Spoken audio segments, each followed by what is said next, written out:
Hello, everyone. Welcome to the ALTTPR League Season 3. If you guys want to see some insanity, well, I guess I can't promise that for you, since we do have Atomizer, so we're not sure how exactly it's going to be, but there's going to be some hopefully pretty amusing situations that our runners go through. This is actually a co-op. So we have Swedish Rubbers over on their left side and Boomer Friendly on the right, Amarith and Hobojim for Swedish Rubbers, and Dawnventure and Scrubcasual for Boomer Friendly. I am Hammer Bro in the booth, and I am joined by Zeke Highwind. How are you doing today, man? Doing well, Hammer. We're doing Atomizer today. So we've got an open start, 7/7 crystals, and full Atomizer and boss shuffle. And that is an important thing to think about. See, there are several different kinds of boss shuffle, and what we have is actually specifically full boss shuffle. What that means is of the 10 different bosses you have, excluding Aga 1 and Ganon himself, in the vanilla game you have 2 Armos, 2 Landmo, and 2 Moldorm. The second version of each of those being in their respective places in Ganon's Tower. Full boss shuffle will mean that we're going to see 2 of 3 different types of bosses, should we actually run through all of the dungeons, which hopefully we won't have to, and everything else will be a single boss. So, if you run across 2 dungeons, you see 2 Moldorms or 2 Trinexes. The good news is that you're not going to see a third one. But with that, we are off. As expected, you see 1 player start at each spot. Because with co-op, we get to share information. It's very useful. And Amarith just gave us a very quick map check. Yep, green pendant over on Hera. There was a 5/6 sitting in the desert spot, and a regular crystal on Eastern, unless I was mistaken. And we're already off with fire bars, spike traps, and hard hat beetles. Yeah, let the fun begin. Now, Dawn is doing something kind of interesting here. We are getting a really early Houlihan room, which is going to allow them to have a bunch of money, and then I assume go grab some bombs and maybe do some South Shore shenanigans, as Uncle decides to give us a set of powder, I guess. One of the notable things we found is those bunnies that jump out of the grass. When they spawn Atomizer, they're doing their flailing on the ground thing, and when you run up to them, they drop an item.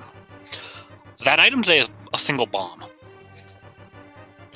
Which is actually a really, really important piece of knowledge. You can use that if you are trying to grab some bombs, and I'm sure if one runner has seen it, they will have told their buddy on the other end.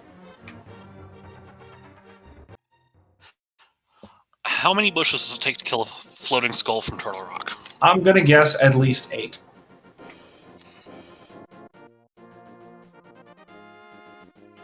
Oh, more than 8. Let's try 12. That might be a 16.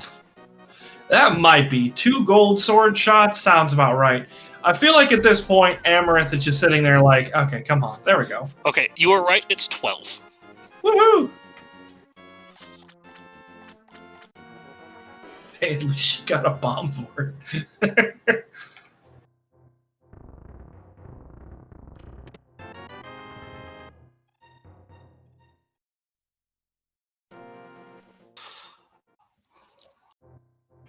So, the Dawnventure actually going to be to the next most interesting location, Atomizer-wise. Obviously, Hobojim, currently being in CAC, is going to give us probably the most amount of items coming up here. But Mini Moldorm Cave can be really interesting in Atomizer.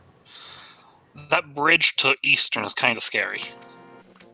What do you mean? Lyles are perfectly normal. Now, the 300 rupees early is a very useful item to get. Yes, especially because with the Houlihan room, that puts her in a early potential here for a Zora play, actually. Fate Flippering is terrifying in Atomizer, but it's an option. Amarith found a book and a sword and a heart container in the back of Saha's closet. We'll probably see all 3 of those items picked up by all 4 runners.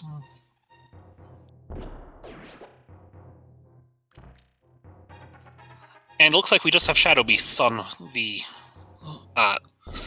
Dawn is showing us an incredible use of bombs to get the Shadow Beast kills here. And that's really how you want to do it. They have the same moveset back and forth. You just want to be patient.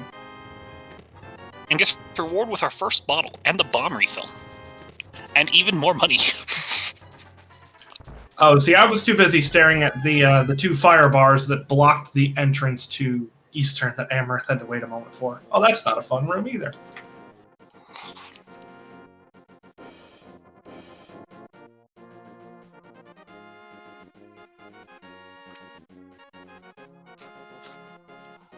A surprisingly tame chicken house today. Almost every time I've seen it lately, it's been guard barracks. Yeah, and that can be really scary. Hobojim is actually pretty well equipped right now with a fire rod and a sword, so probably would have been able to fend off some insanity if it were to occur in that chicken hut, but it can still catch you off guard if you're not paying attention. Alright, and Dawn going ahead and just doing a save and quit, so we are not going to see the early Zora play, even though they do have the money for it. Like you said, fake flippering can be terrifying in this mode. Oh, absolutely. I'm not arguing that at all. But I feel like a lot of people would, just like, we'll give it a shot. But either way, they're sitting at, $850, so I think we'll be good on the seed unless we have some really, really mean boss fights. Eastern, meanwhile, looking like Thieves Town. Lots of Dyrus? Yes, lots of Zysax. Ooh, hookshot. This is a very loaded early game, actually. No kidding. Between the flute and that hookshot, that is a whole bunch of access over on Death Mountain. It's unfortunate that Death Mountain's dungeon, Tower of Hera, is a pendant. Although it is green pendant, so it's at least a 3rd item if you can kill the boss up there. Look, I'm not even gonna lie. Green pendant Hera, you just go. You just do. I've been burned by that so many times. I'm going. Especially because we do have a fire source, which means we will be able to full clear it, at least up until the boss, depending on what that is. And Amarith is doing the dark room. It's not too bad of a dark room. There's only a couple enemies in there, and with one of them being a vanilla anti-fairy, you've only got to get through a couple of them. Able to do so without too much damage. I'm gonna want to be careful here, though. Because every enemy here does that 1 heart you have left. Yeah, and the picket will do the 2 that you have, I believe, if you run into it, so... Nice double spin there. Let's get this button and get on out. I believe that puts the last item on the boss. On something, whatever the case may be for it. Probably not Armos. Oof! Hobojim just got absolutely annihilated by one of those babooses. And then almost exited the cave, which would have been unfortunate. The hard part of Enemizer is so many of the enemies in the Dark World do 2 or more hearts of damage that when they get put in the early game like this, it's brutal. Yes, and that is an interesting thing to think about. Something related to that is if you do see a Dark World enemy in the Light World that has a Light World equivalent, i.e. a Murderdactyl, or I had like 3 of them in my head, now I just blanked. The crickets. The crickets.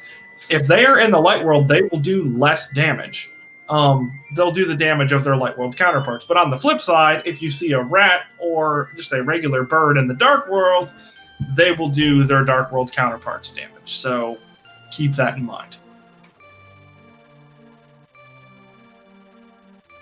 I've played several in Enemizer and seen one of the regular blackbirds and been like, oh, it's a regular blackbird. Oh, it did 4 hearts. Crap.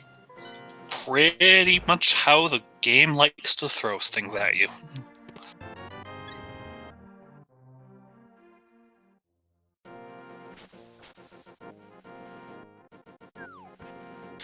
At the moment, we're just covering a lot of repeat ground. So, but Hobojim looks to be setting up for a fake flipper, maybe? Not on one heart. Yeah, that's fair. Okay, I love the double fire bars. Yeah, it's very, very dramatic. You know, it has a very good feel to it in that regard.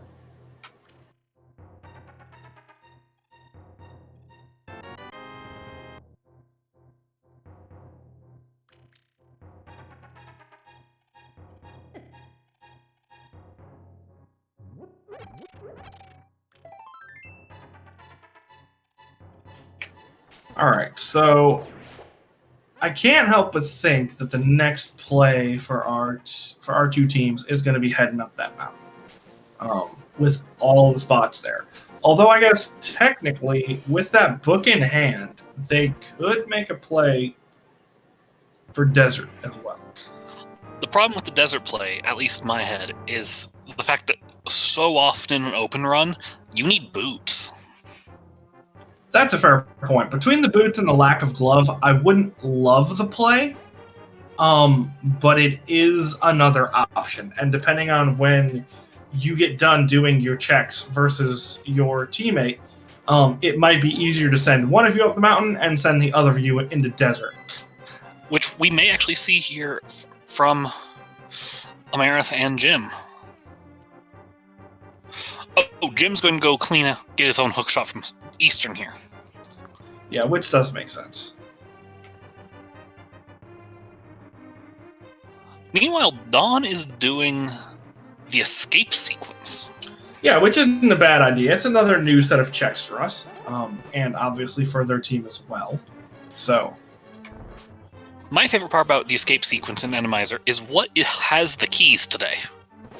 See, I think I would have just used a fire rod shot on that red guard. Not gonna lie. Like this Octorok is easy to kill. I'm more amused by the potential of what the armored guard replacement's going to be. Scrubcasual going for broke here. This room can be terrifying in Enemizer. And it already is. Look at this. Though he has a fire rod, this is logical. Has a fire rod, and if we're being perfectly honest, has sword beams, and that is the real hero of the day. Fairly tame room, except for that 4-heart skull. Yes.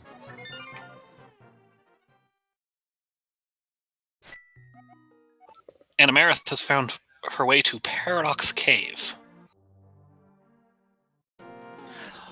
Probably one of the most lucrative single caves you can go to. In terms of checks, yes, but it really runs hot and cold, in my opinion. We'll see if it has anything today. I've seen a lot of nothing out of Paradox Cave recently, so hopefully it can redeem itself. Potentially. We have a potentially useful item there.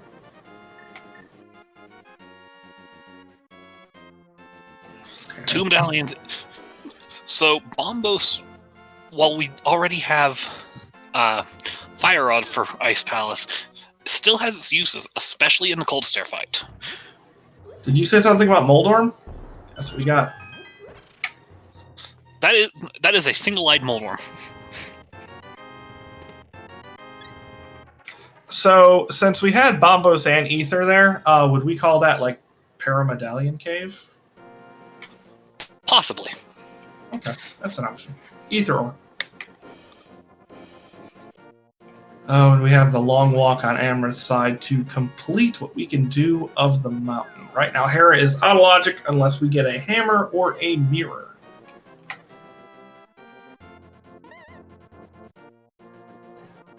And at that rate, I think we'll be looking at desert, amusingly enough, as our progression. I believe you're right. Half Magic and Spiral Cave is nice, though. Especially with that fire rod in hand. Yes, very much so.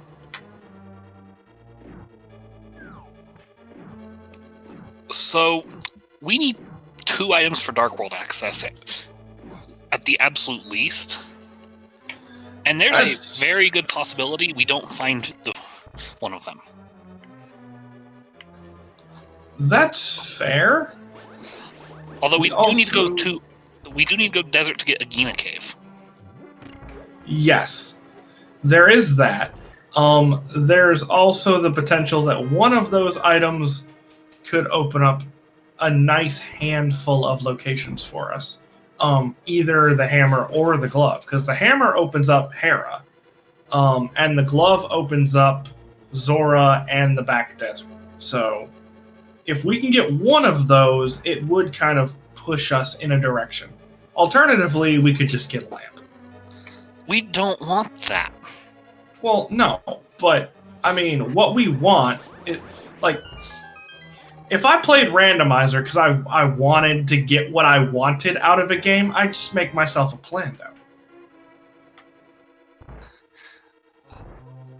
There's hammer. Hammer is lamp blocked. Which brings up all sorts of interesting possibilities. That lamp you just said might be important here. I mean, what that says is that either this is an Aghanim seed, or that lamp and a glove are very, very, very close. So honestly, all it really does is make it far more likely that it's an Aga seed in my eyes, because now we would need to find the lamp and the glove. So there's also always the possibility that's a Mitz seed. Oh, I don't want to talk about those. I'd rather it just be Aga, honestly. Just go ahead and give it to me straight.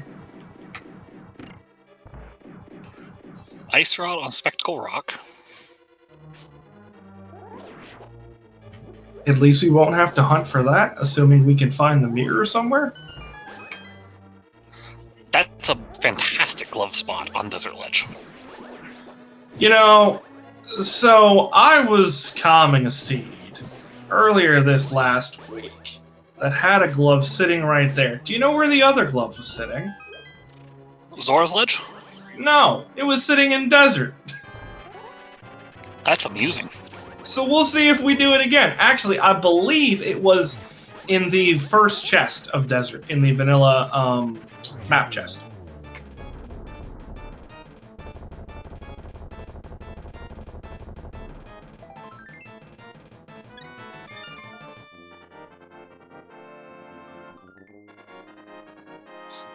So, it was close. That glove was just in Aegina's.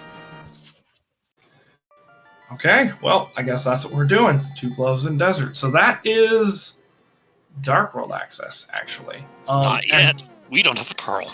Oh, yeah, that's right. Uh-oh. Well, that cape doesn't technically mean anything, but it always makes you feel bad when you get a cape early.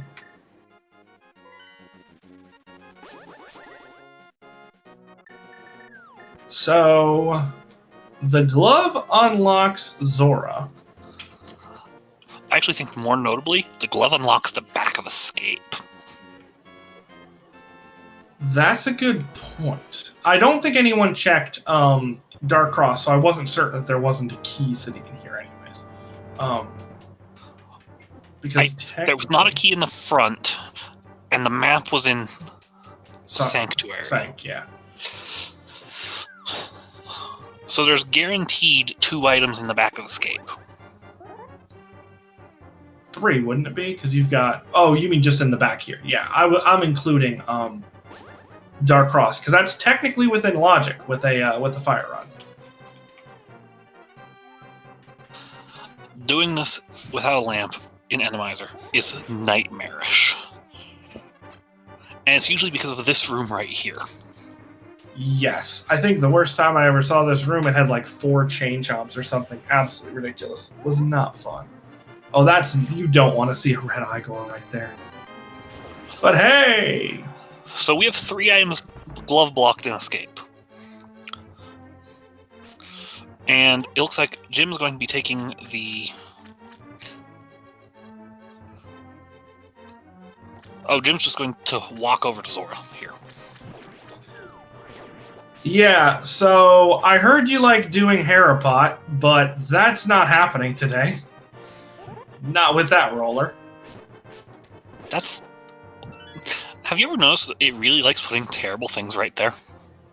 Did you notice the Wall Master in the Key Rat room?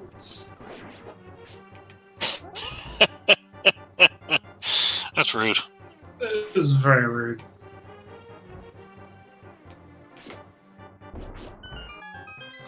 That's a shovel in the back of Escape. Can you dig it?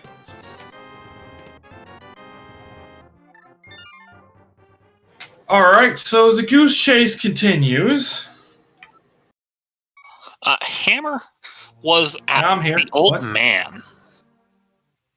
So, what are we going to get on Zora? Lamp? Moon Pearl? I'm going to guess 20 rupees. That's mean. Come on. Let's be honest here. Oh! So that is logical access into Hera. Because technically that hammer's out of logic. So that is logical access there, which is kind of interesting. $300 on the shovel. I guess not something you're going to pass up, but not something that really helps. It does help when Amarith's got to get another 80 rupees now. Which she'll probably just grab it from here. Yeah, I want to say there's $80 in here. I think there's a 300 in the second chest. And with the early mirror, we have a Dark World check. Thieves and Ice Palace pendants. Meyer is a red crystal. With that mirror, though, Trinex comes into play. Jim's going directly to Checkerboard Cave. I feel like someone's been burned by that location before. Haven't you? Yes. Oh, not today.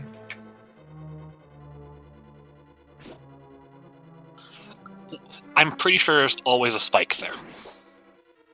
Yeah, I mean, I feel like that's a similar predicament to the pod bridge. This is not a pleasant boss to find here. Ooh. So how good are you at low percent vitreous? Well, personally, I'm terrible, but I'm not the one playing. The question is, how good is Scrubcasual at low percent vitreous? And technically, this is lower than low percent vitreous, because I'm pretty sure low percent still has 11 hearts. Yeah, well, technically, this is within logic. I'm aware. And that's what's terrifying. You're there. You're right next to me in the booth.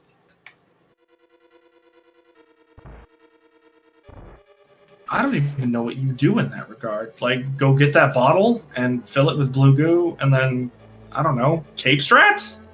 I have no idea. I feel like that's the only way I'd be comfortable with trying to mess with vitreous.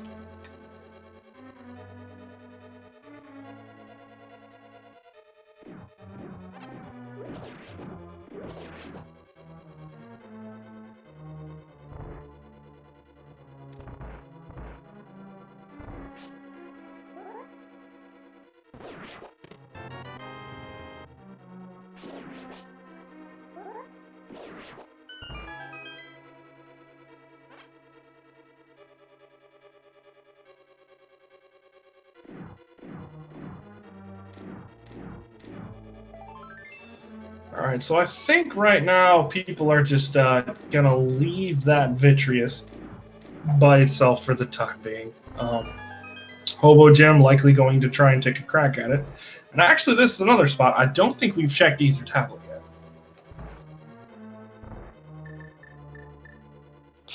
The extra heart might help. Not going to say no to that. Sank heart. Sank heart, even. So,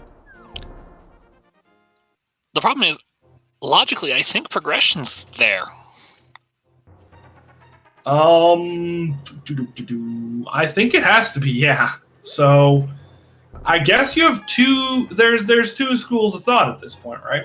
You can either load yourself up and try to go after a vitreous, or if you're comfortable with it, you can assume that vitreous has a lamp or something that leads to the lamp. And that the moon pearl, or something that leads to the moon pearl, is going to be sitting on that pyramid ledge. And then just go after a dark aghanim. in Enemizer. I mean, I feel like fighting Vidi is not much better, if I'm being perfectly honest. Ooh, Amarith gets taken out by that skull. 4 hearts, 1 shot. Not fun. She was trying to get some extra money there, 22 rupees short, but... Whew. That's why that sucker is normally just something that sits in, I want to say, Mire and Turtle Rock. I like Ravis's out-of-logic idea here. It is possible to go into ice, die in the entrance to Bunny Revive in the dungeon, and clear it out looking for something to help you with that fight. That's fair. That's also a possibility. We do have everything, including the cane, actually, that would make Ice Palace as quick and painless as Enemizerly possible. There's also the possibility, in a similar vein, of going for Super Bunny, hoping those 2 items are useful here. And Amarith is going back to Zora. Well, with 300 extra rupees now. Grab to 300, so it doesn't need to farm for money. That Zora domain is terrifying. Well, yeah, but Zora has a mirror, and you're probably going to need that. Actually, I'm pretty sure that, yeah, since Swamp is a crystal, you're definitely going to need that. Also, the possibility of Trainax exists. Yes. And given that our Ice Rod is where it is...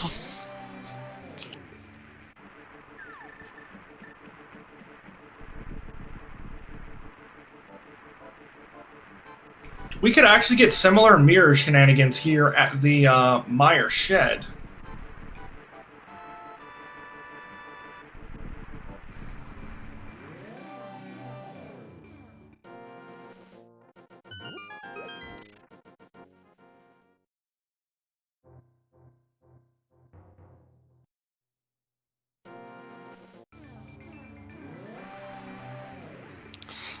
I'll admit, I love seeing everybody immediately rush Checkerboard Cave when they find that mirror. Yeah, you know, it's one of those things. Are we going to get it here? You've got to be pretty much perfect with it. Let's look at the legs. I don't know. Dawnventure is obviously more familiar. The Super Bunny worked because she swung the sword to check. Alright, so nothing there other than a bottle. Actually, that bottle could very well help with Vitreous. Not gonna lie. She also gave us a medallion check for...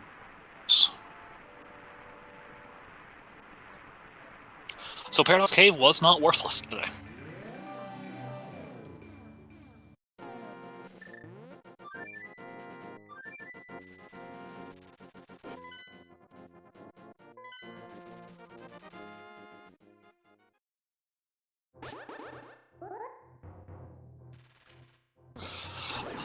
Jim is using a trick that happens with the cape here.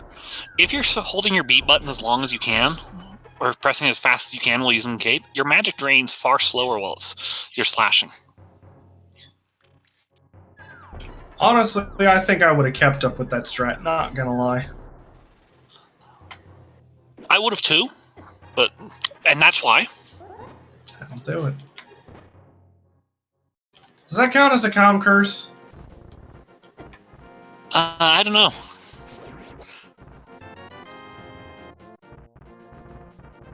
Well, you're going to take damage from that, sucker. Our restreamer, Konotyron, says yes, it does. Alright, well that's one I'm going to have to apologize for later then.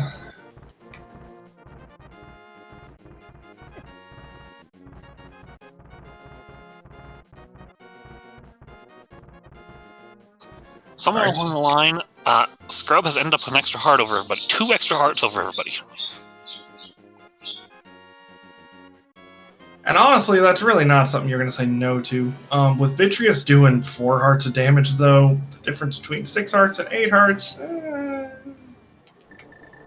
I'm just curious where they found the extra heart.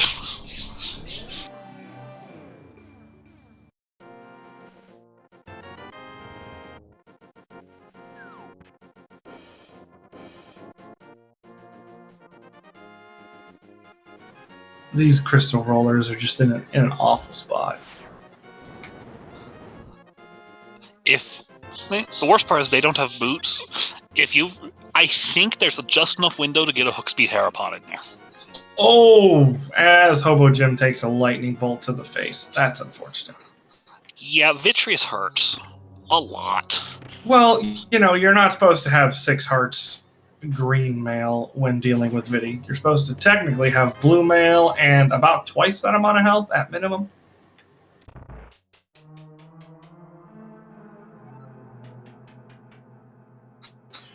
Ironically enough, one of the fastest ways for Hobojim to replenish his health at this point is to go into Super Bunny Cave. Just want to throw that one out there. Well, actually, I'd say it's probably better to go down into Spiral Cave for this one.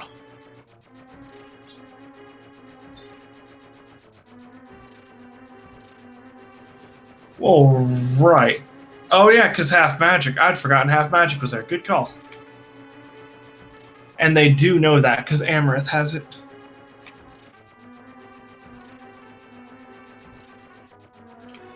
Where does Scrub find the boots?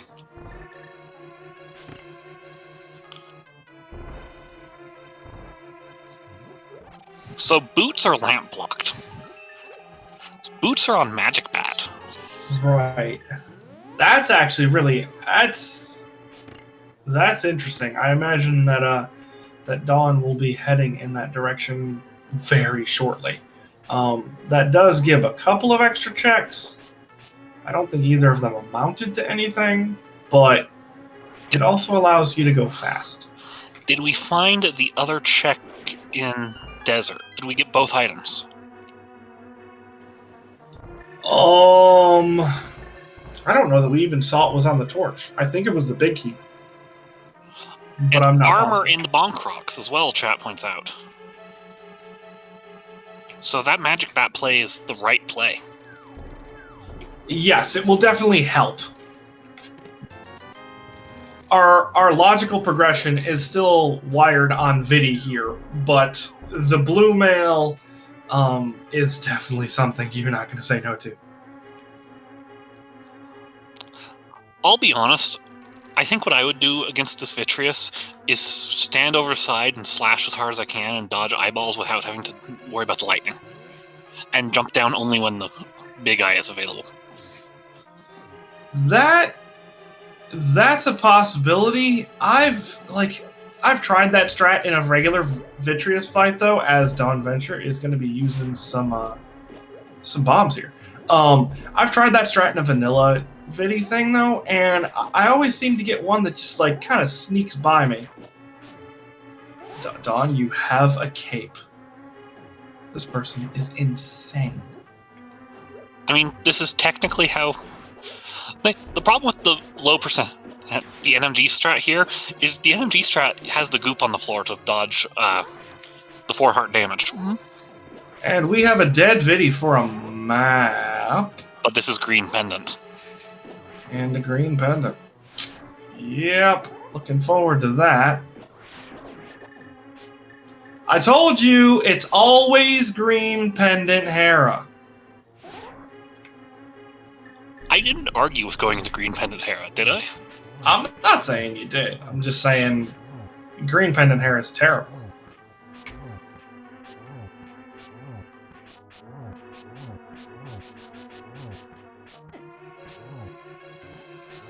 Dawn, be careful. Yep, and now the cape goes on. Not surprising. Did really, really well for the vast majority of that fight, not taking any damage. And now can just kind of casually throw the cape on, grab the green pendant, and keep moving. Scrubcasual, meanwhile, doing okay, sitting on 5 hearts, so can take 1 eyeball to the face, and has half magic, so about half a bar there. Hello, Moon Pearl! Moon Pearl on green pendant Vitreous? Yep. That's a classic, isn't it? If you're playing cross keys, maybe. Oh, wait. I forget. I do that. I mean, yeah. I'm used to that kind of thing. I'm completely desensitized to this one. So from here, we have all of our Dark World access because the mitts were in the desert, just completely there.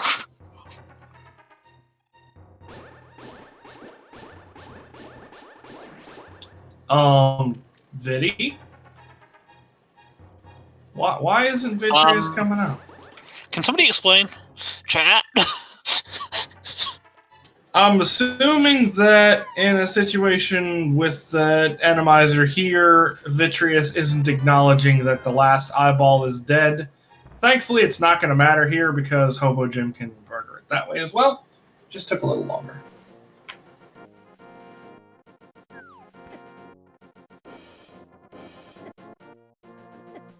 As a result, I missed what was a hype cave. I was more focused on that nonsense. Yeah, unfortunately, I'm in the same boat.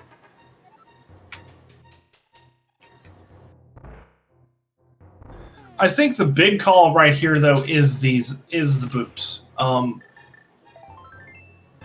Obviously, Boomer Friendly having access to those boots. Dawn, I presume, going to be grabbing them as soon as he gets off the mountain, if I had to guess. It's going to be an interesting question of when Amarith and Hobojim grab those boots. Obviously, it's not the end-all, be-all, and they're going to be required eventually for desert, but possibly not required for anything else. But the longer they have those boots, the better off they're going to be. And with Amarith heading straight into Swamp, which is not a bad call. It's a dungeon that you can full clear unless we have something. Actually, are there any bosses we can't handle at this point? I think we got them all. I believe we can get all of the bosses killed. Some of them just won't be pretty. And that is a rude spike trap. Yeah, so that is a really rude spike trap.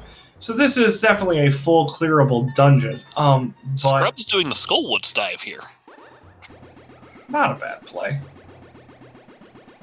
At the very least, it'll give you, information of the boss that you have to murder. And since it's a crystal, you're going to have to murder this boss eventually anyways. With Skullwoods, there's only like 5 bosses that can be down there? Sure, but one of those bosses is Armos Knights, which is actually terrifying on that stage with no bow. And, of course, everyone knows the most famous Skullwoods boss you can get. And that would be the Helmicopter. Yeah, that's fair.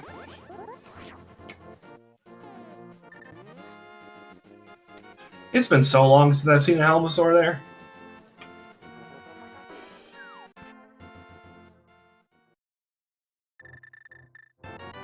Let's see, what other bosses can you logically get there? You can get a Muldorm, which is just kind of amusing and slightly disheartening. I think you can get Landmolas there. Probably, yeah. I think you can get another Vitreous there. I don't know that I've ever seen Vitreous. I think I have seen Argus, though. Well, I think I have now, too. That's definitely my fault. That's 2. Let's just make Argus worse. Do menu strats on a conveyor belt. With the conveyor belt insisting on sending you in the same direction as you're trying to pull from. And you have like half the space you normally would because of spikes. Alright, so we do get another check here of Hype Cave, and other than some money, it's looking relatively useless. Although I'm not going to say no to that full heart either. We have runners in 4 different locations right now. Yep! How about that Turtle Rock play, though? I mean, it's full clearable. I don't want to hear that 38 minutes in. It's full clearable even without Enemizer. I still don't want to hear that. And there's probably going to be something here, let's be honest. Let's look at Super Bunny Cave and Hookshot Cave first. Scrubcasual still slowly working his way through the Argus, because this room is terrible for this boss fight. Yeah, I think with Master Sword, I wouldn't even bother with menu strats. I'd just go ahead and slash twice. I'm not gonna lie. And we have Armos Knights with no bow in the back of Swamp Palace. Yeah, that's fair, but at least we have Fire Rod. Honestly, the best thing we have right now is sword beams. Well, in terms of keeping the darn suckers away, yes. But I feel like Fire Rod actually does a decent amount of damage. I want to say it's 6 shots per knight, so we could take out almost 3 full knights. The worst part here is if you lose that sword beam, your damage actually decreases per slash with Master Sword, because Master Sword slashes do less damage than Fighter Sword on this boss specifically. Yeah, which is always one of those fun things to think about. Nintendo knew exactly what they were doing.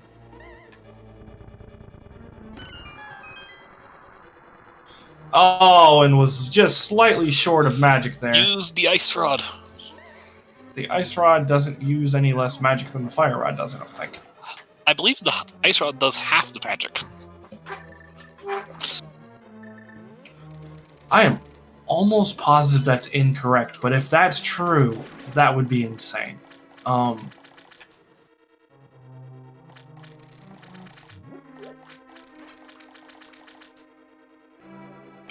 Either way, Armos is done. Amarith, I believe, skipping both the fun side of Swamp and the big chest, so...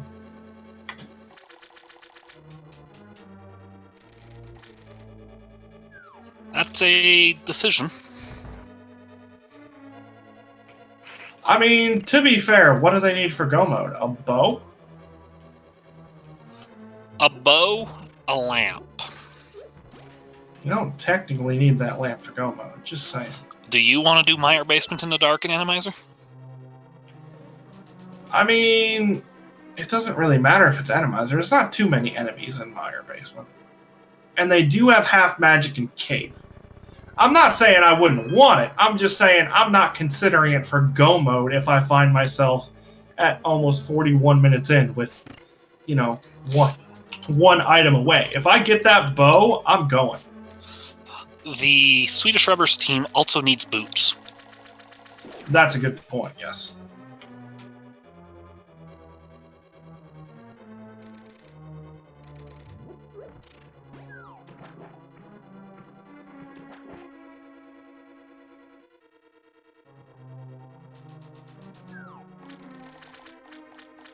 So we are going to get a left side check here from Scrub got a mushroom in Skullwoods, I believe. Yep, and is turning that in.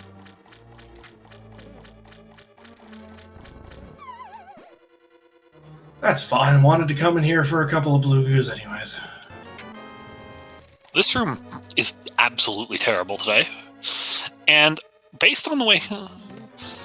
The first runner always checks the lava chest in the TR dive. Well, yeah, if you're not in Go Mode. I also think it might be Big Key, although I will bet I didn't pay enough attention in that corner.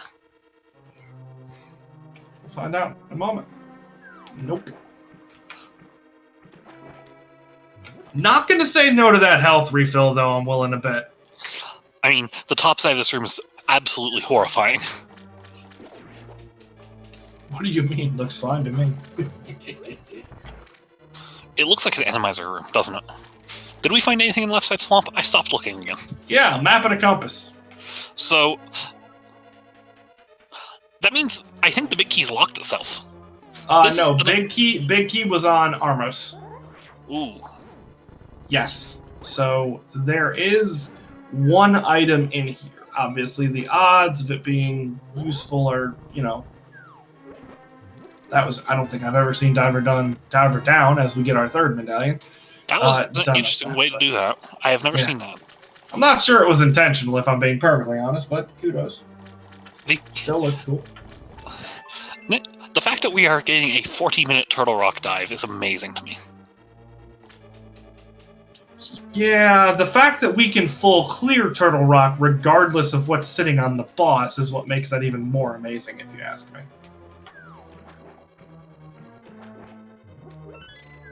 Like, I've walked in here with, like, a fire rod, or even without a fire rod, and just been like, if the fire rod or something's in here early, cool.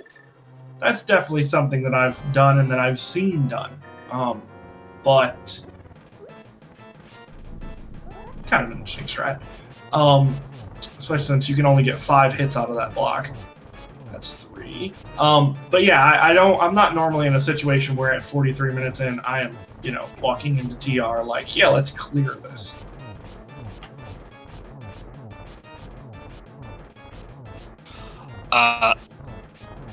And Swedish Rubbers is going to find the boots. Amarith is at the magic bat check.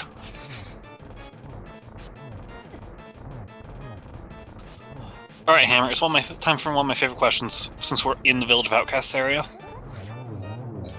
You check the items before you go into Thieves' Town. Of course, I agree. But if you're still looking for items, do you check the front 4 in Pendant Thieves' Town?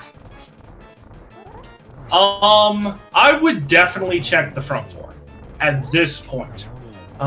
They do still need 1 item.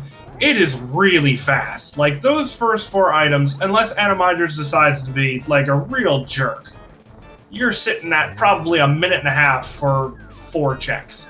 Obviously, those 4 checks aren't going to be 4 items, but, you're going to get anywhere from 0 if you're really unlucky, I guess, to 3. That was an amusing fight with Armos, watching the Armos jump into the Samaria block repeatedly. Yeah, that was definitely one of those younger brother stop hitting yourself moments.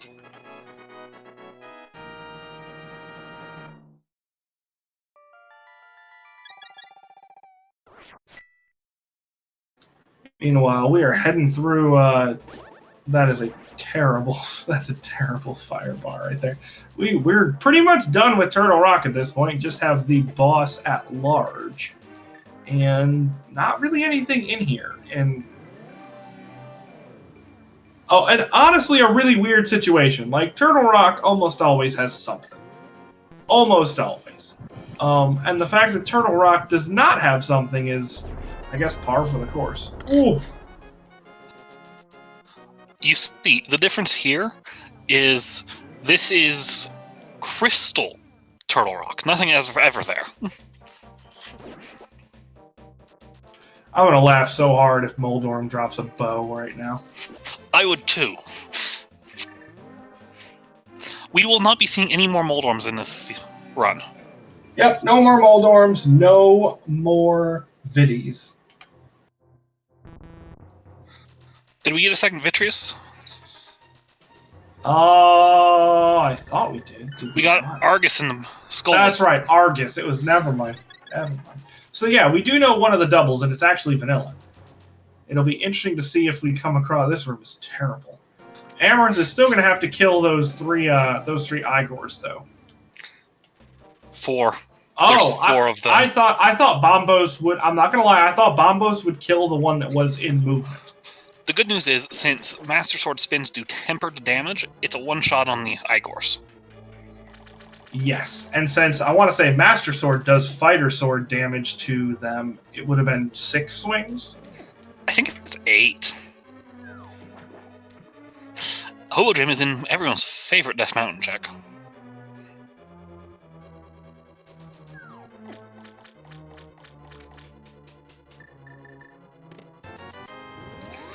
And Dawn went back for the 20 rupees in the big chest. It was a smart move to skip that on Amarith's part. And that was a murder dactyl. Don't let the colors fool you.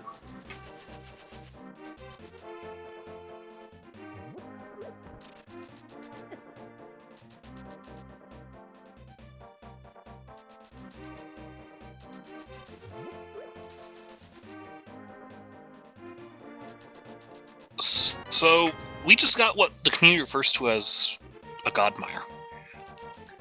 Big chest in the first 2. Big key in the first 2. Yes. The problem with that is... we need a bow. We need a bow.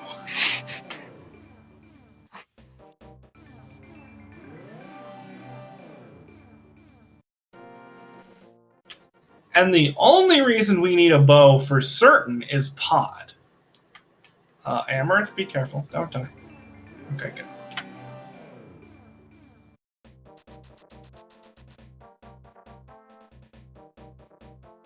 Because there's no guarantee that the gauntlet is going to have Igors. Or I guess that the Mimic room, sorry, the Mimic 1, Mimic 2 is going to have Mimics.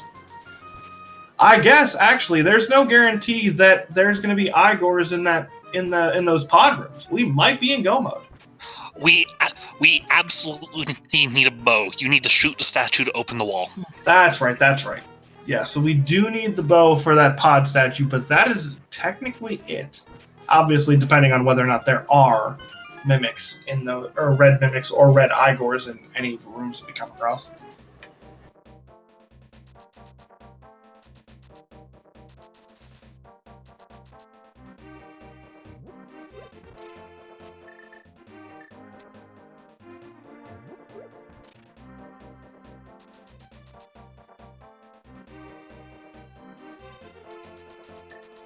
I do find it interesting that both teams seem to be putting a decent amount of time into doing overworld checks, knowing the fact that you can clear 6 of your 7 crystals. I like the idea of having one person clear these overworld checks. Oh, Jim never went back to his powder.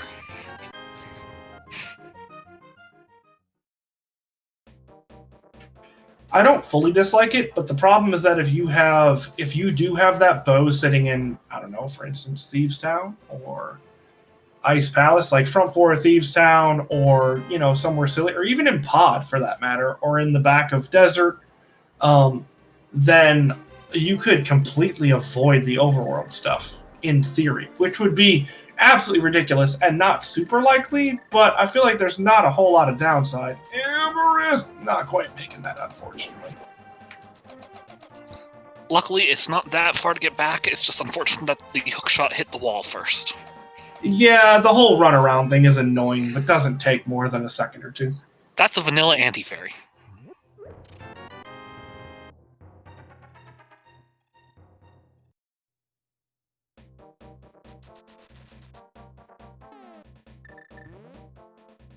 Honestly, I feel like in spite of the fact that we're sitting in a situation where, since this new... I don't think Scrubcasual has a fairy. I believe he has a safety door, though. Okay, I did not see that. Good call. No, I think that I find it amusing the fact that, like, in this version of the randomizer, bows are progressive. So there are 2 of them, and you only technically need 1. It does seem like we spend a lot more time looking for a bow than you'd think. Just throwing that out there. I've noticed this fact.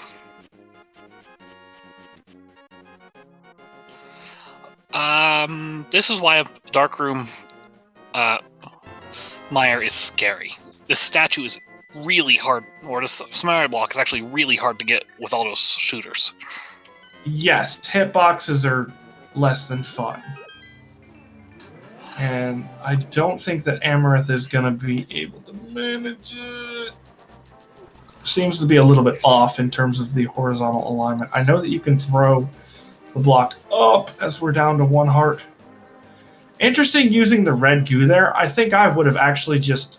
So what I tend to do, especially if I have a safety, and I'm really bad at the setup for this room myself, is I will essentially, I'll put on either the cape or Soma, or Burna, I'll put on whatever my safety is, and I will just walk over that button, and then I'll walk directly down just like 2 steps, turn around, and put the cane down. And that is usually the quickest way that I have for doing it.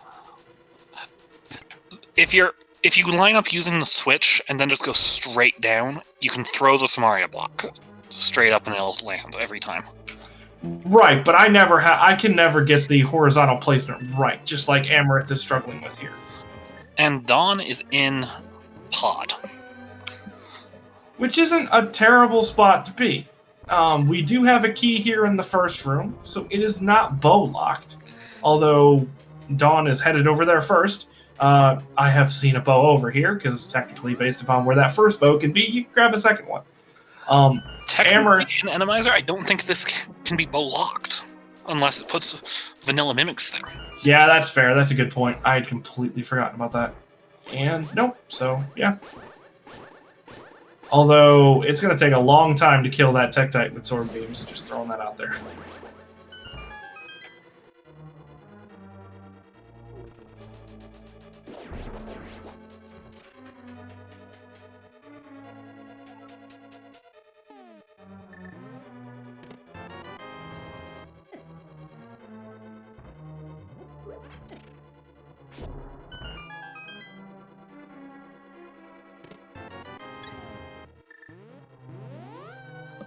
That was 2 items in the Bowlock pod. That means the other 3 checks before the collapsing bridge are all small keys.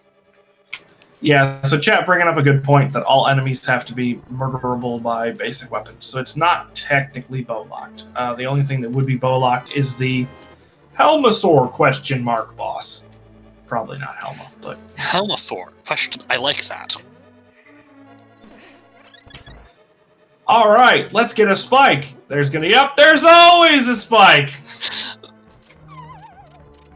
Oh. And it is on top of Hammer Yump. You are going through the door. I would have laughed really hard if there had been a little spike there.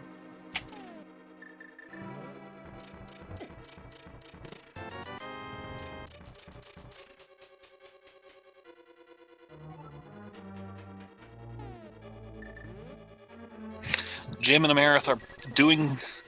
Oh, that's right. Jim's in Skullwood's back. There's a Wallmaster still because it's Skullwoods. And Amarith is in Desert back.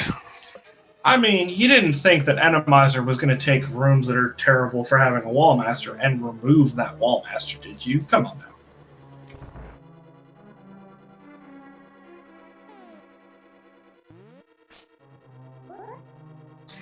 Let's make Dark Maze worse and put anti-fairies in it. You know... I mean, Dawn has powder.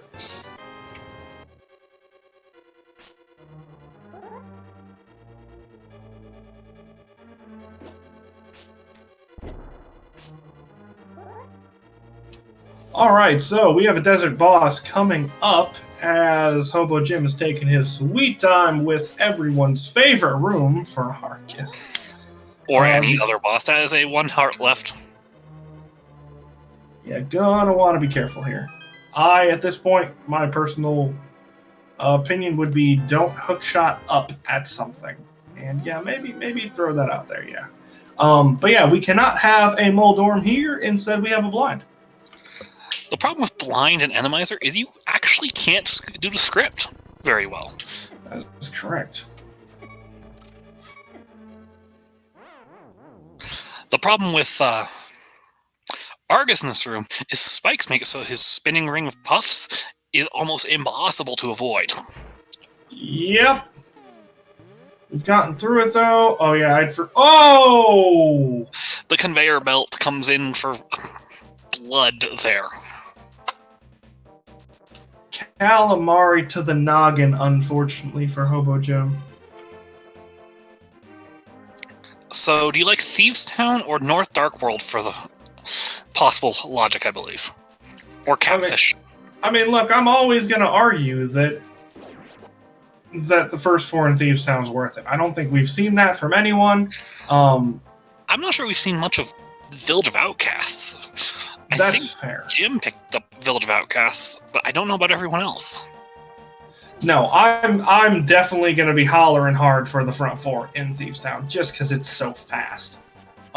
Especially because we already have boots in hand, so really all that north Dark World's going to give you is Bumper Cave and the Graveyard Ledge.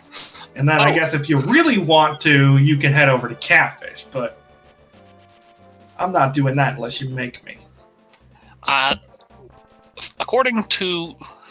oh, there's the lamp. Where's the 4th sword Scrub has, then?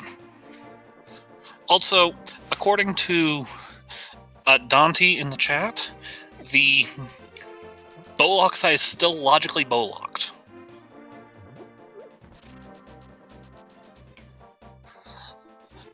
Logically, there is still a Igor's and Mimics in there. That makes sense. Either way, there wasn't anything that I saw in pods. Doesn't really matter too much.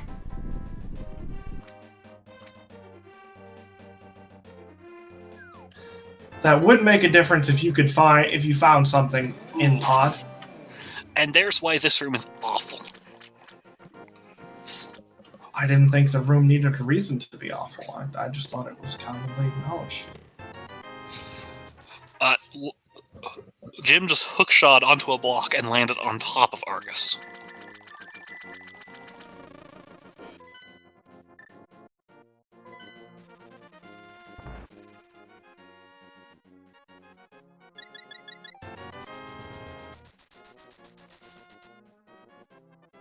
I mean, technically, Ice Palace is in Logic 2. Just throwing that out there. Yeah, of course, there's Wall Masters. Why wouldn't there be?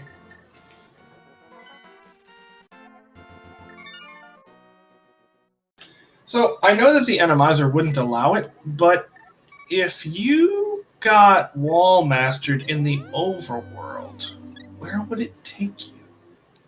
You know, I've asked that question myself. My idea is still that it would drop you off in front of your house. Or on the pyramid top, depending on which world you're in. Which leads you to the possibility of, can you imagine the application of...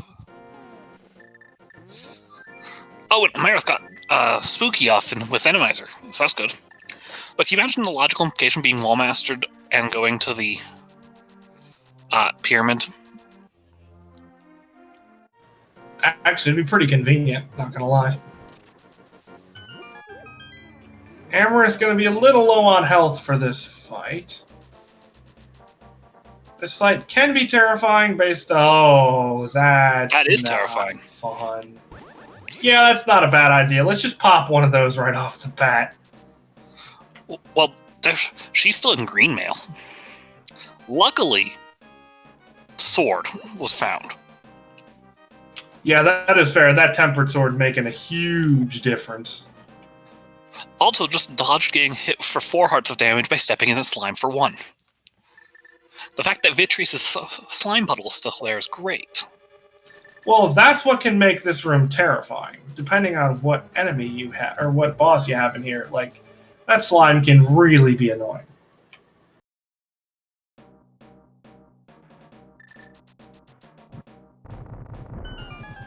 We're running out of things to think about for our bow. Ice Palace is on the list.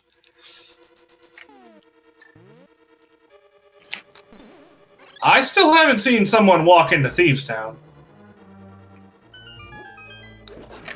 I mean, they're probably practicing the avoid the pendant. Ice Palace is also a pendant. People don't want to do it if they can help it. Sure, obviously. Obviously, I'm not arguing. I'm not saying they should have gone into the dungeon. I mean, I would have done the first 4 of Thieves Town just because that's my personal preference. But I'm not ragging on anyone for not having checked it, especially because, like I said before, you can clear 6 crystals. And along with that is the potential of grabbing the Pyramid Fairy as well. So it's also an option. I'm kind of amused that Hobojim went for a red goo, in spite of the fact that he has well enough money.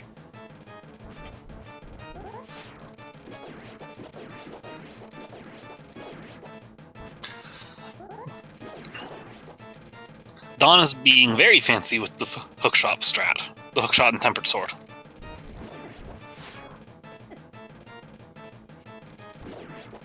It's a little easier to be fancy when you have 12 hearts and blue mail, but still, really nice strat. I always forget until it happens that Argus just completely and totally goes horizontal back and forth. And then Amarith is taking the big bomb for a walk. This bomb was made for walking?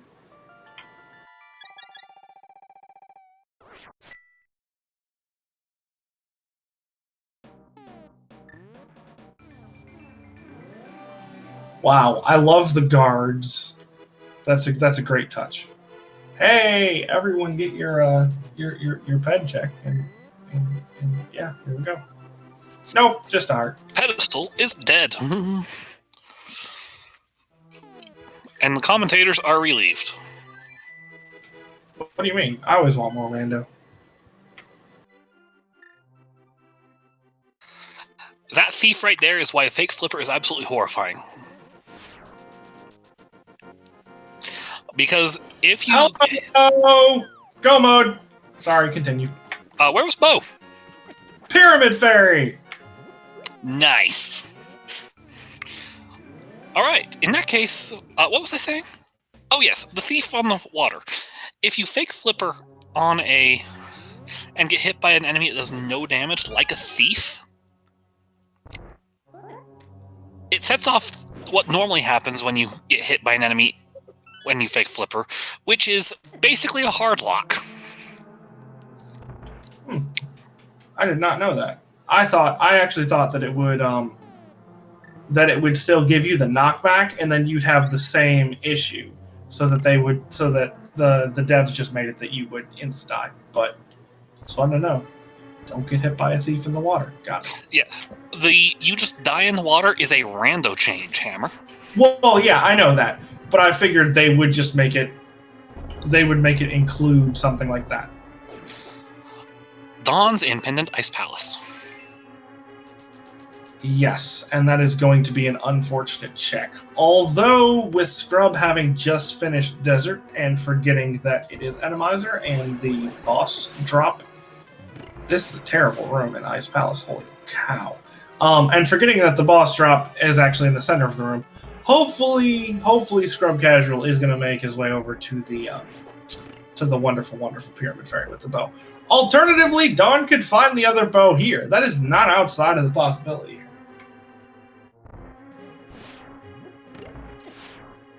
Unfortunately for Amarith, the big key's bow locked. But fortunately, the path looks like it'll end up going into Bollock's side. Hello, vanilla big key of Ice Palace. Well, we took the non-vanilla route, so it's okay. The best new glitch of the year goes to Icebreaker. Need help starting a conversation? Need help making Ice Palace not take 7 minutes? Use Icebreaker.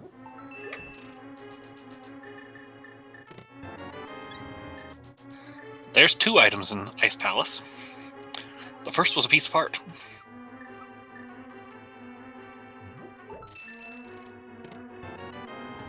And butter. So that's 3 items, and with the pedestal having been checked, it's at least a relatively early conclusion for Dawn here. We're going to see in just a moment when Dawn is told that the bow is the Pyramid Fairy. I imagine this is going to be the Thieves' Town check. That is not actually going to come to fruition. I don't think she's even going to make it to Thieves' Town.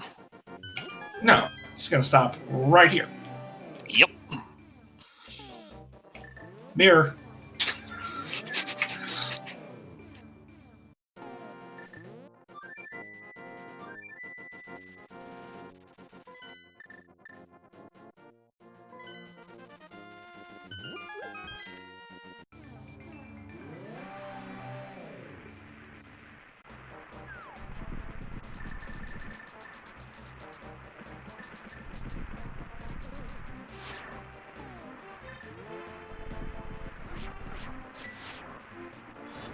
Luckily for Dawn, Meyer's key layout is fantastic.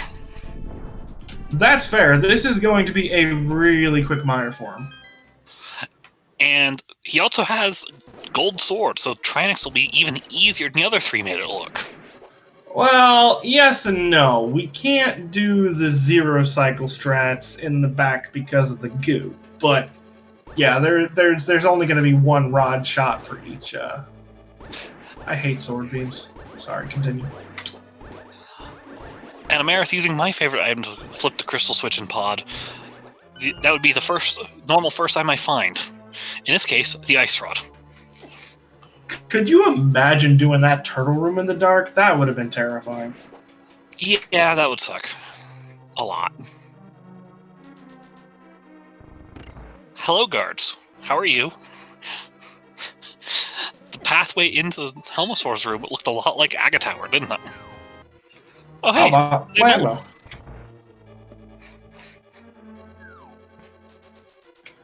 Alright, so we haven't come across any more duos in our bosses yet, so the only thing we're definitely not going to be seeing at this point is our wonderful, wonderful Dormy Dorms.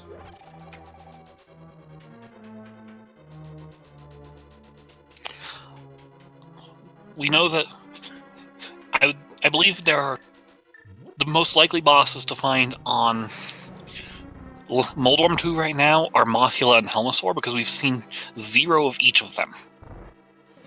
And I think there's only like 6 bosses that can appear up on Moldorm arenas. The Landmolo arena is fair game for everybody but Moldorm at this point. I feel like Helmosaur is one of the worst bosses to get in a Moldorm arena. I would agree. I mean, at that point, your best bet is almost just to use bombs instead of the hammer.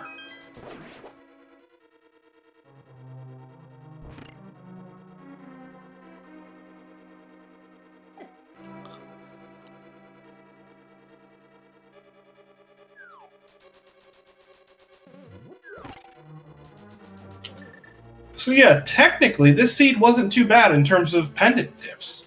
You had to go get that moon pearl off of Green Pendant's hospital for really, honestly, that video was a terrible situation. But outside of that, nothing in Ice, nothing in Thieves Town. So only really had to dip 1 crystal today.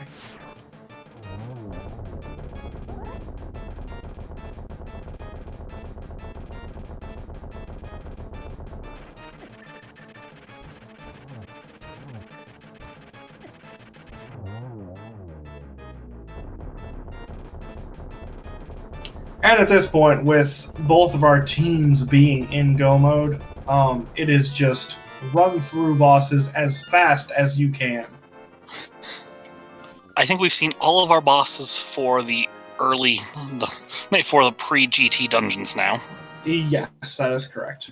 I think Landmo was the last one.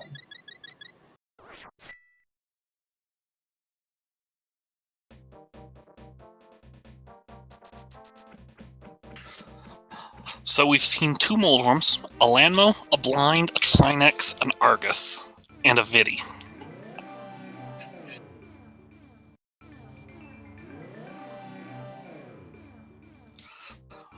So what would you like to see show up in GT? I mean, honestly, at this point, it doesn't really matter. We do have... Yeah, you don't have the big key, I don't think. We do have the possibility for there being something really, really trolly sitting on Moldorm 2, obviously.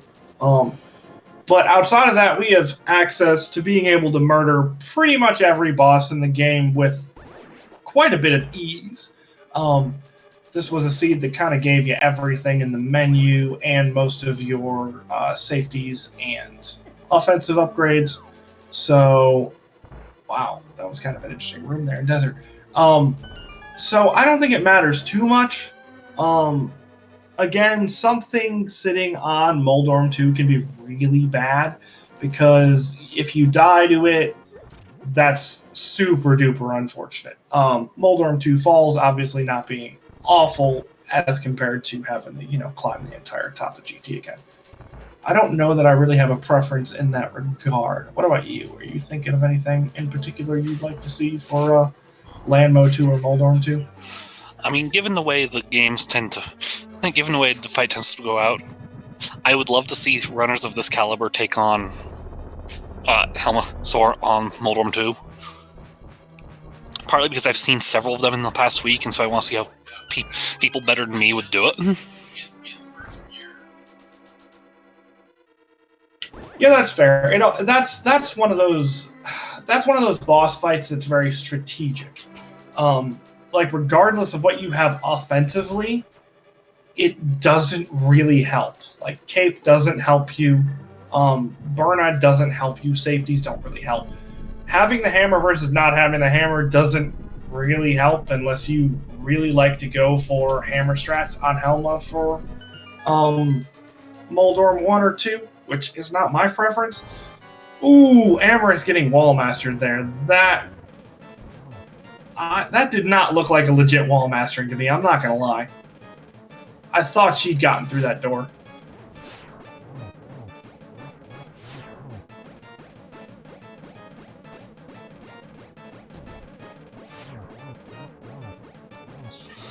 And these skulls are just in the way today. Yeah, no kidding. Normally you have to deal with a bush bonk or two, but, you know, these guys are just everywhere. So, at the moment, in terms of crystals, the lead actually goes to Scrub.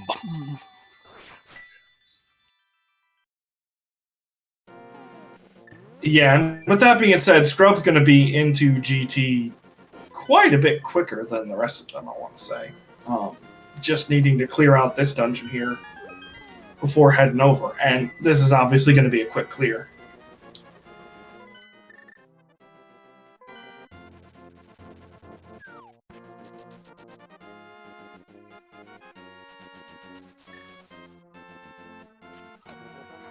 Meanwhile, Dawn still has to get the bow from Pyramid Fairy and clear TR and Pod. But Dawn knows that all he has to do is go to the boss at this point for Pod. Yeah, the pod clear is going to be exceptionally fast. Hey, we have synchronized conveyor Argus fights. Hopefully Jim has a better time with it this time.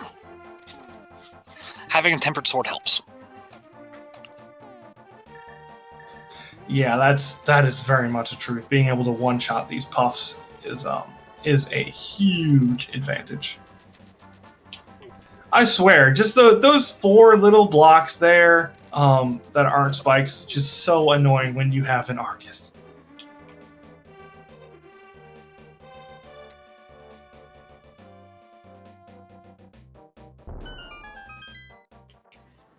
All right, so I believe that we do have a game that we like to play.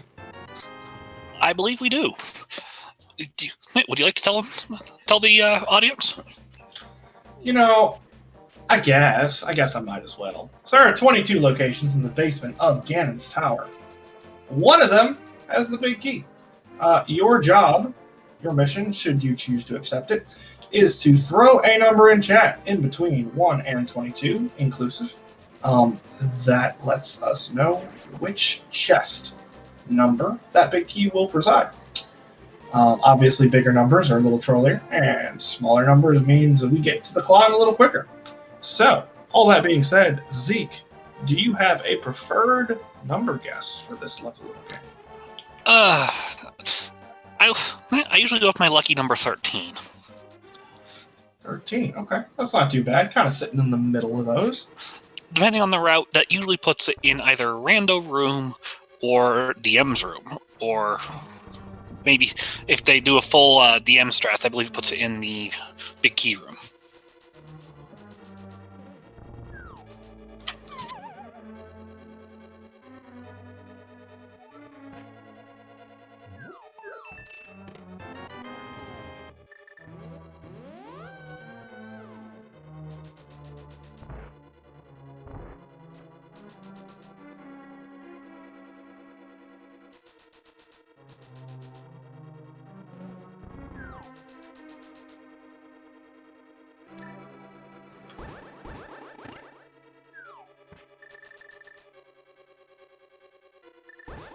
All right. All right, I didn't know we had to do the start command. I thought that was on what the restreamer did this time. I didn't know that I had access to it. I've tried it before and have not succeeded, so.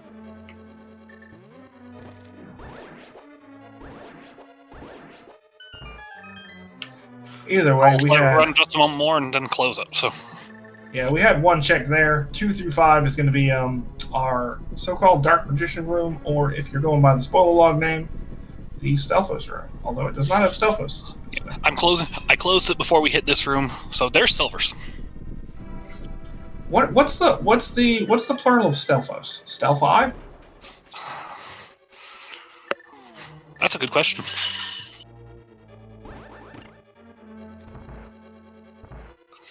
And Scrub is going with full DM strats. It was not number 5. Red Mail on number 7.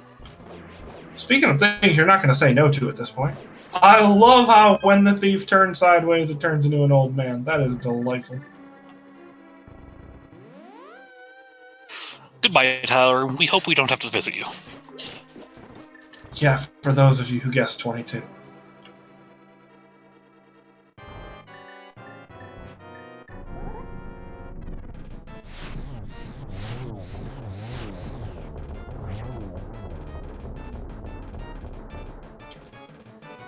And a really nice fight there from Dawn. That room not the easiest for a land mode, but dealing with it very, very exceptionally well. 8, 9, number 10 is our winner. And looks like we're going to get a death warp here. What would my command be to fix the award the points? I want to say it is $key_10, but I'm not certain of that, so don't quote me.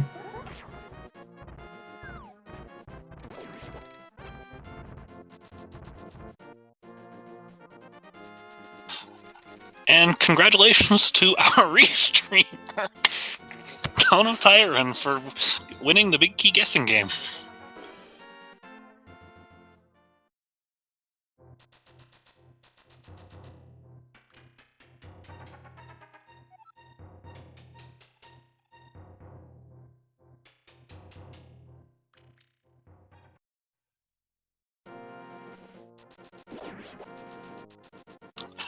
While Scrub is going up the tower and our runners are finishing out their dungeons, I'll just give a quick thanks to my co-com for Hammer Bro for being here, and to our trackers, 2C Plus and Arteril, for keeping up with this ridiculous seed. Yeah, tracking is difficult, and having 2 trackers for 4 runners can get a little crazy at times, but they have both done an exceptional job. Meanwhile, Scrubcasual has made his way through the gauntlet, and we are now headed into the gauntlet. My bad. And yeah, we're just using ether, and honestly, at that point, I don't blame them. Those shadow guys are really, really, really annoying. As we get one more in this room. But yeah, ether's your friend, apparently.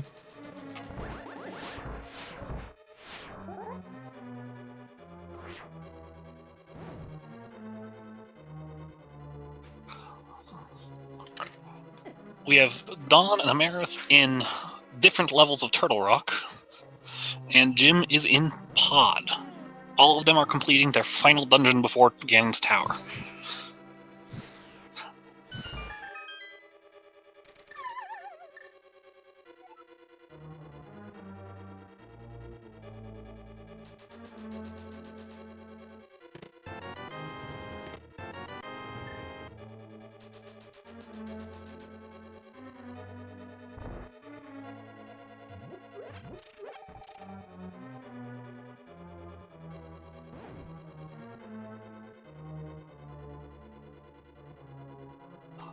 Amarith having just a little bit of trouble with the crystal switches.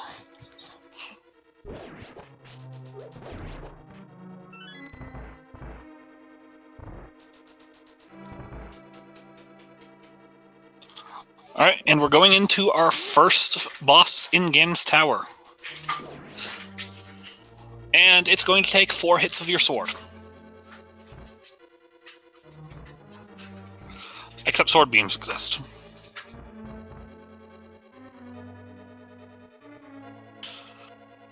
So, Moth is the easiest boss you can get in that room, in my opinion.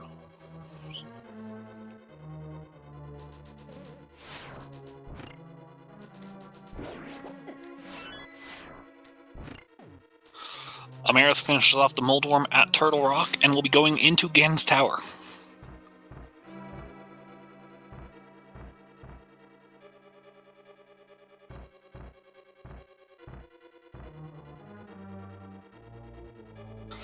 Let's put Mini Helma's on a skinny little bridge with laser eyes guarding it. That sounds fun.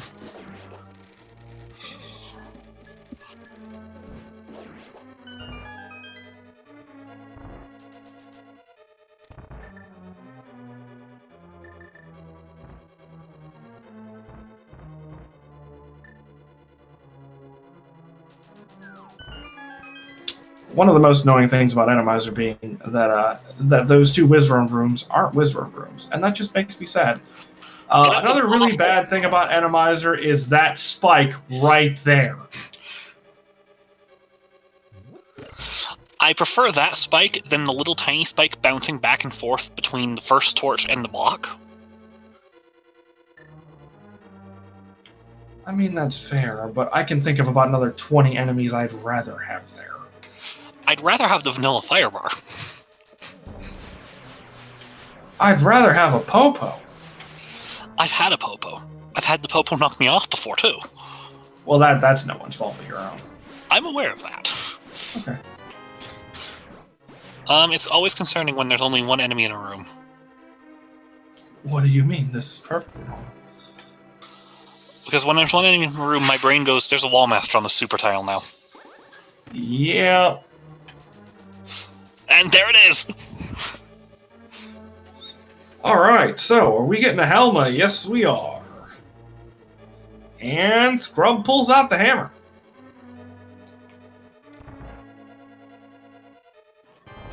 Yep.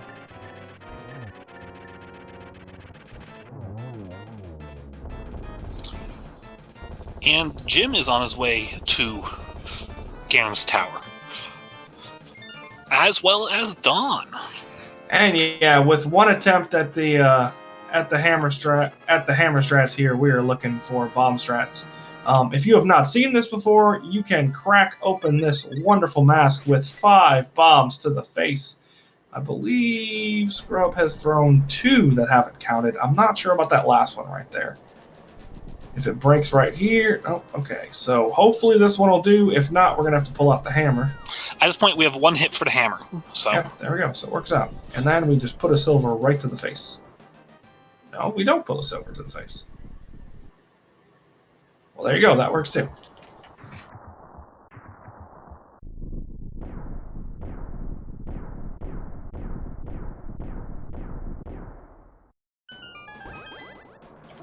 All right, and Dawnvenure being the 3rd person into GT with Hobojim right behind it. Both runners at this point know exactly where to go to get that big key, so this is going to be a pretty quick climb for them. And for Scrubcasual, the Enemizer portion of this run is over. We are now looking at Agatu and Ganon. Oh, that pattern was not ideal. Oh, that had triple written all over it, but just barely coming out of that spin a little too early to get the second one, and then the knockback preventing the 3rd hit. Agatu is not playing nice today, is he? No, not really at all. That's a double there, though, and this one actually has potential as well. So right as you said that, I suppose that's a commentator's blessing. Right as you said that, Agatu decides to clean up his act a little bit. And on Scrubcasual side, we just have the pig to contend with. And with Tempered and Silvers, this pig should be an easy fight. There we go. Having to be a little careful with that Samaria block with the Babusa that was sitting there. Those things like getting in the way. The Gauntlet is not playing nice for Amarith today. Atomizer Gauntlet is just sticky. Oh, there's another Sandman, okay. Those enemies, in my mind, only have one proper name, and that's Jazz Hands. That's understandable.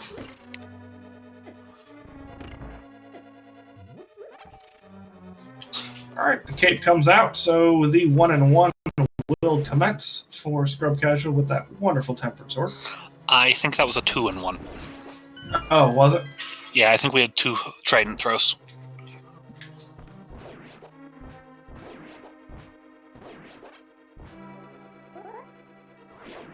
Nice dodge there of the Fire Bats.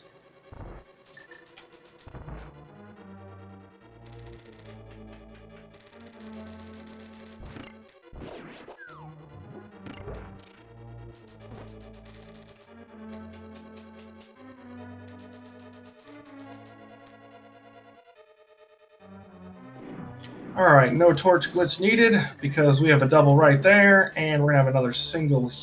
Oh, never mind. That was the fourth one. I missed that first hit somehow. I think he got the first hit in on before the torches went out. I think. Dawn preferring Bombos over Ether. It does take a little bit longer, but, you know, you don't have to worry about enemies freezing. And Scrubcasual finishes in this race first with an official race time.gg time of 1 hour, 30 minutes, and 10 seconds. Yep, GG's to Scrub.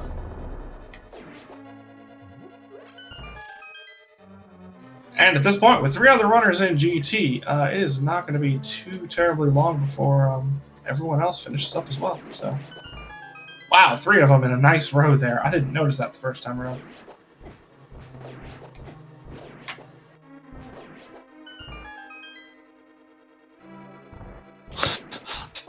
The runners still have to get past probably the hardest boss fight other than that Vitreous we had earlier. I was going to say, if you were going to call that one the hardest boss fight, I was going to balk and offer up the Vitreous as a counter-argument. But yes, it's definitely a very tricky boss.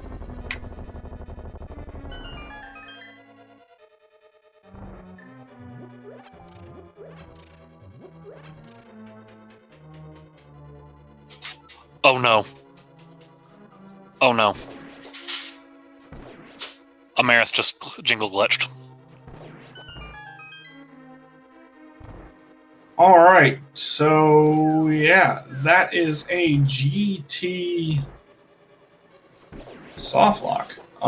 Basically, this game absolutely hates doing 2 things on the same frame. So if you go up the stairs at the exact same frame as your timer runs out on the torch room beforehand, this torch room that Dawn is in right now, for some reason, GT decided it would despawn everything. The issue with this is that even if you can manage to hover, AGA 2 will not spawn, which means that, yeah, you cannot continue on. So Amarith doing the only thing she can and pulling out the mirror. Unfortunate for Amarith on that one. Yes, that's something that almost every runner does once, and then most runners never, ever, ever do again. Because, you know, it's one of those things that's so rare that if you haven't done it before, you're like, what are the odds? But then it happens once, and you have to do the climb again, and you vow to yourself never again. Or at least that's what I did. I have actually never had it happen to me, but I've seen the results enough times, and they're disastrous. Because it is basically another 7 or 8 minutes of time.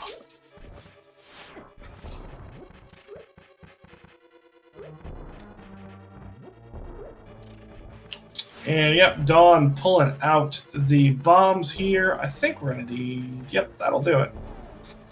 And for Dawn, it'll just be 2 slashes with the butter sword. Yep, as you say that, nicely done.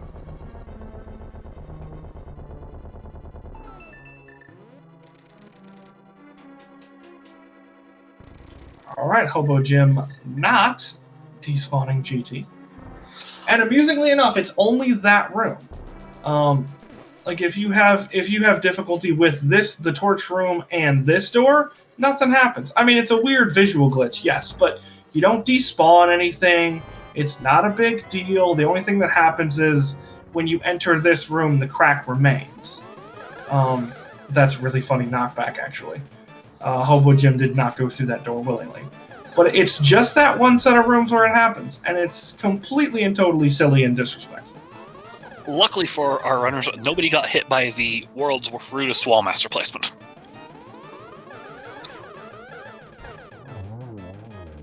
Alright, so Hobojim attempting the hammer strats here, and it is a terrifying set of strats, especially if Helmasaur comes on up again, which doesn't look like it's going to happen. Oh, I'm sorry.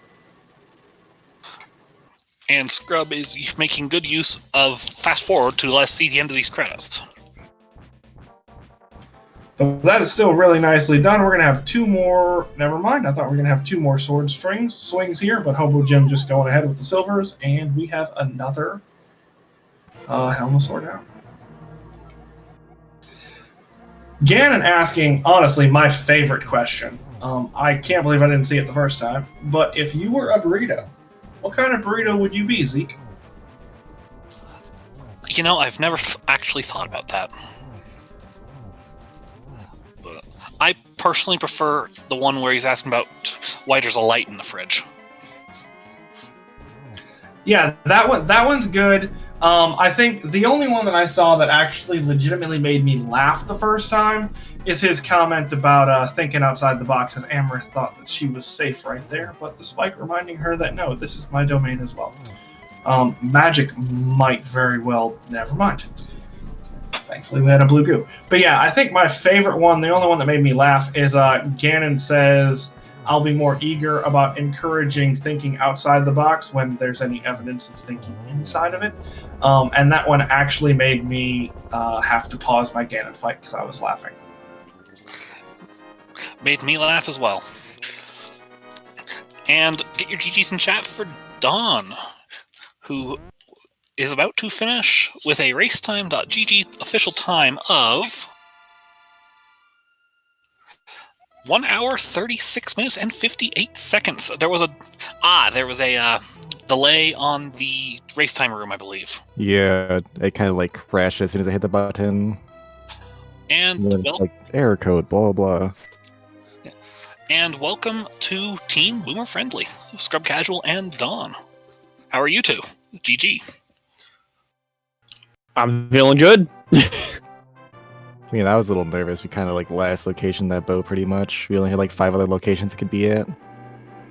Other than that, I felt like didn't do anything too bad. Didn't take like any bad deaths, or at least I didn't take any bad deaths.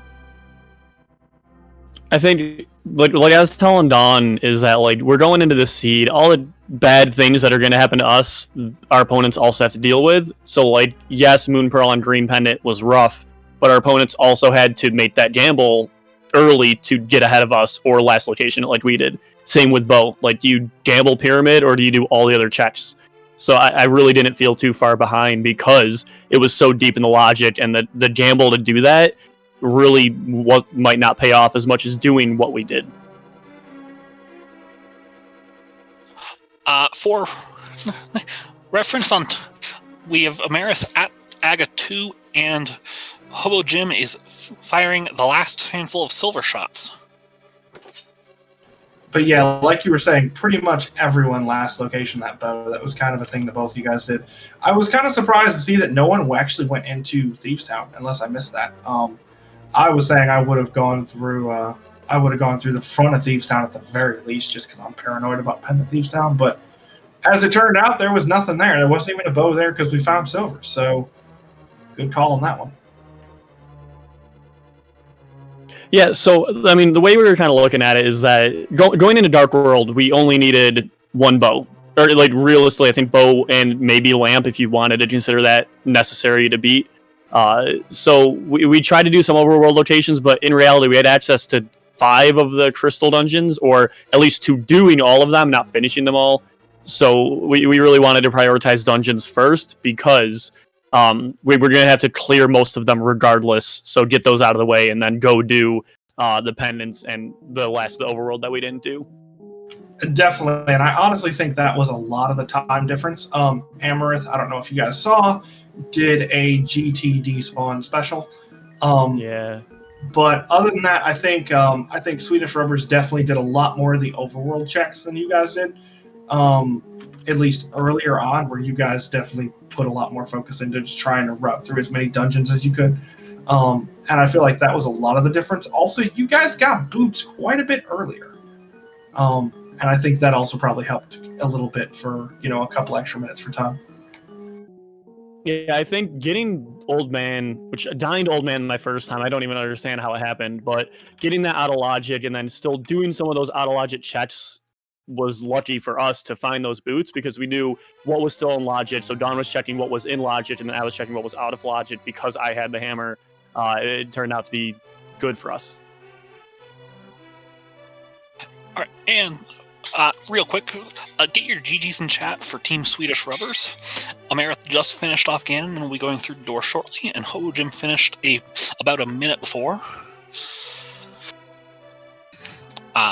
Race time says Hobojim in 1 hour 39 minutes and 5 seconds, and Amarith in 1 hour 40:03. But again, there was a little bit of a delay on race time today. So, yeah, Dawn and Hobojim both dealing with that about 45-second to a minute delay there.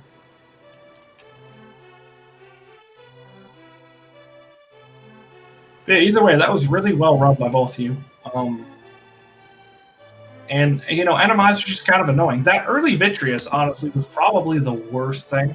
And even then, you still had Master Sword and a cape and half magic if you wanted to grab it sitting over in the Spiral Cave, so it wasn't as bad as it could have been. So Scrub went up there pretty early while I was checking like the lower world while he was checking the mountain. He's like, all right, I found both the items. I'm just gonna go see what the boss is. And he's like, all right, it's Argus. And so then when I said no, it's the Meyer boss. It's the Meyer. I couldn't think of Vitreous's name. All right, stop. And so I went up there. I saw it. I'm like, oh no. I'm like, well, I wish I kind of grabbed that half magic first, but it wasn't too bad. Just kind of got scared once it bodied me and I was down to 2 hearts. Yeah, your fight was actually one of the most. You didn't use the cape for a good about 3/4 of it. We were impressed in the comms booth. Yeah, I'm pretty sure you were going to give Zeke a heart attack on that, so maybe next time play it a little safer just for the poor man's health, but it was a really, really good fight.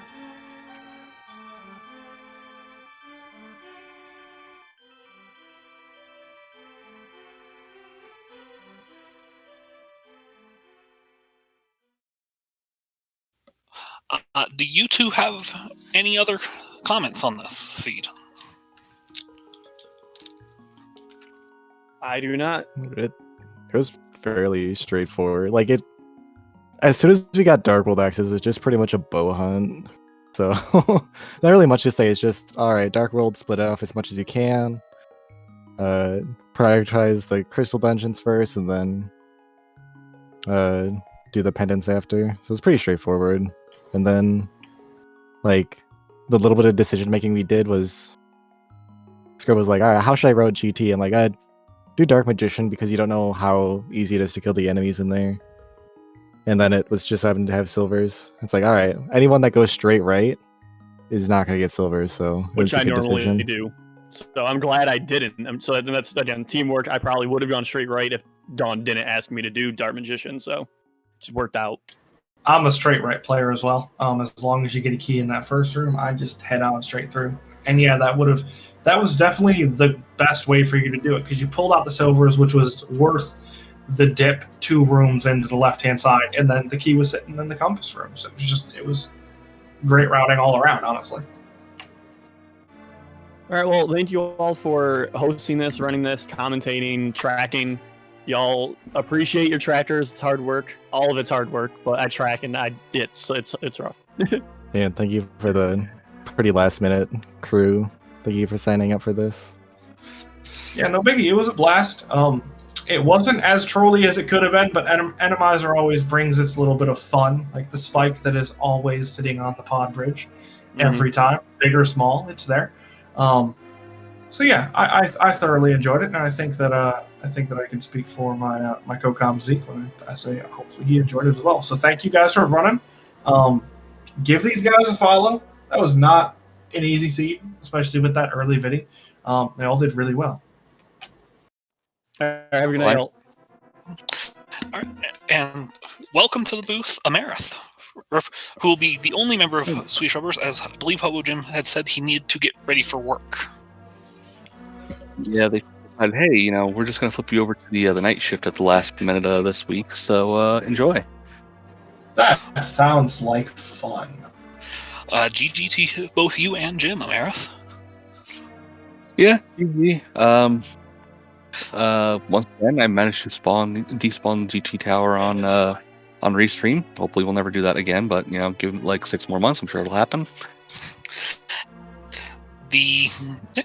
So, did you have any thoughts on this seed? It wasn't too bad, actually. Like, things sort of just laid out kind of nicely. It was just like the don't screw things up portion. I mean, I feel like Enemizer always has something like that. You know, and then can we talk about the fact that there are progressive bows, which in theory means that there are 2 bows that you could get, and either of them would work perfectly fine, and yet we're still hunting for the stinking thing every time, it seems like. I know, I still feel like we should just go back to 1 bow, and then it's like you could actually maybe logically snuff it out. That is fair. Because when it's 2 bows in the overworld, it's really hard to find it. Then you might have a situation, though, where you're sitting on, like, silver is in the well. And you're just like, well, this is great. Once I get something to shoot with it. Yeah, true, but... You know, that's just as good as it being, you know, oh, the other bow's in GT and I'll never know it. That's fair. That's a good point. I just assume the second bow is always in whatever pendant dungeon I didn't touch. Yeah, the problem is I always touch every pendant dungeon, usually.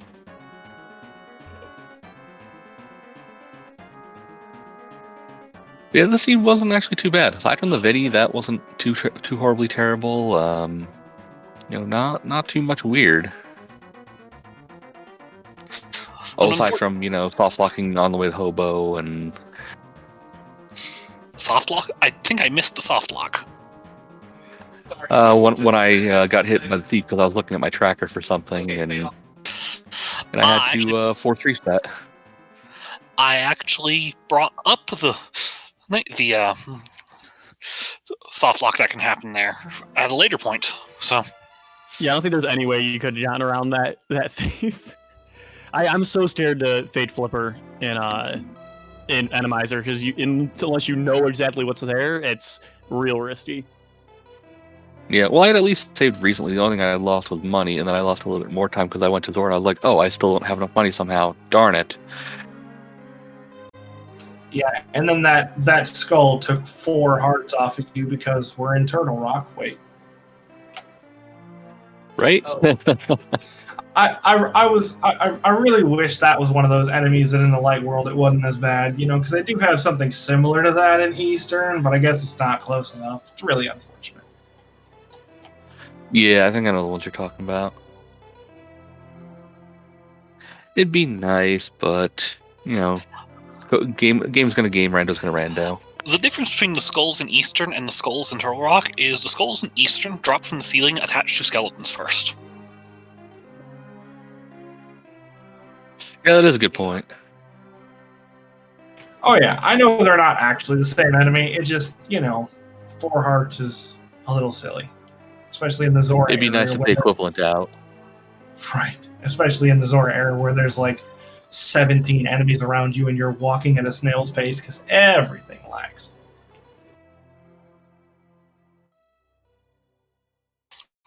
So, Amarith, do you have any final thoughts about this seed? Nothing really. Like I said, just would have been nice to clean up the play a little bit. Maybe head to a Waterfall Ferry a little bit sooner, but other than that, nothing really. Was a pretty interesting one.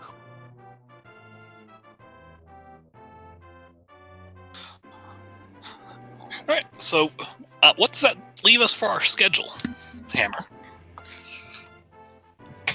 That is a really good question. I don't think we have a whole lot left for today, but I do know that we are not even halfway through this Animizer week.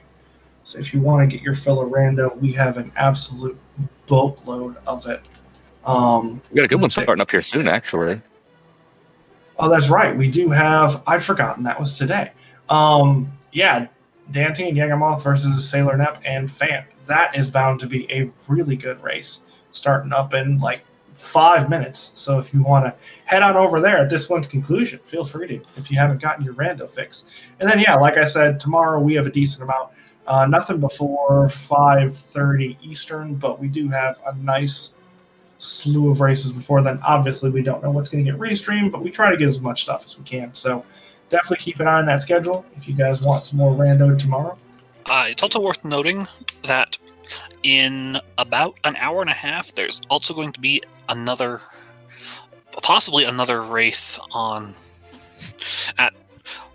here on the League channel between Link Finds a Way and Beard Force 1.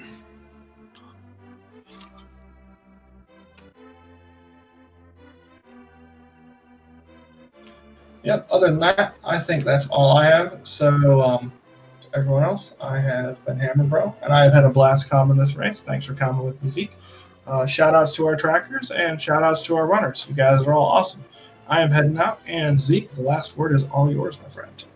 All right. And in addition, thanks to our restreamer Kono Tyron. If you'd follow all of the people involved with us. And I believe we are going to send everybody off to go visit Speed Gaming and to watch this race between the 2019 Titans and the Sexy Gans. I'm Zekai Wind, and have a good evening.